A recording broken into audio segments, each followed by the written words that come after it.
Le théorème de Thalès. Dans un triangle ABC, si vous placez un point D sur le segment AB et un point E sur le segment AC, vous construisez alors un deuxième triangle ADE.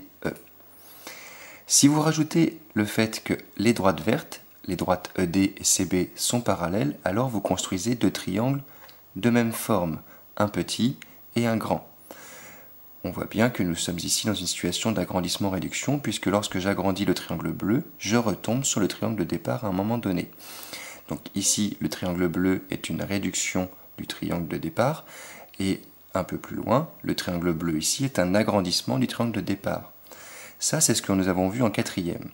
En troisième, on peut dire que lorsque l'on pousse le point D de l'autre côté du point A, nous avons exactement le même phénomène. Le triangle bleu est une réduction du triangle de départ, et si on l'agrandit suffisamment, le triangle bleu devient un agrandissement du triangle de départ. Revenons à notre situation ici.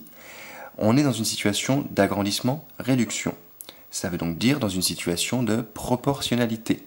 Entre quoi et quoi? Entre les côtés du petit triangle et les côtés du grand triangle. Nous pouvons donc construire un tableau de proportionnalité à deux lignes, dans lequel nous allons pouvoir inclure les côtés d'un des deux triangles en haut, le petit par exemple, je vais indiquer AD dans la première case, puis DE dans la deuxième, puis EA dans la troisième.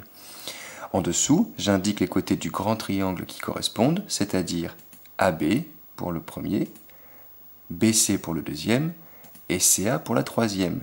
Ce tableau est un tableau de proportionnalité. L'intérêt est lorsque nous allons remplacer les lettres par des nombres, nous pourrons déterminer avec ce que l'on sait sur la proportionnalité les longueurs de certains côtés qui pourraient manquer. Un exemple. Ici, j'ai remplacé certaines longueurs. Les côtés rouges mesurent 2 et 6 cm, le côté vert pour le petit triangle mesure 4 et le côté jaune pour le grand triangle mesure 3. Je peux donc dire que puisque c'est un tableau de proportionnalité, je peux trouver BC et EA avec plusieurs méthodes. La première méthode, pour BC, je vais choisir le coefficient de proportionnalité, qui est, lorsqu'on regarde la première colonne des chiffres rouges, 3, puisqu'on passe de 2 à 6 en multipliant par 3. Ce qui veut donc dire que BC est égal à 4 fois 3, 12 cm. Pour trouver EA, on pourrait refaire la même démarche dans l'autre sens, mais je choisis notre méthode pour vous montrer qu'on peut en faire plusieurs. Je choisis le produit en croix. Je vais choisir les colonnes rouges et jaunes, et dire ainsi que pour trouver EA, je fais le produit en croix, 3 fois 2 divisé par 6, et ça fait 1 cm. Voilà, bon courage.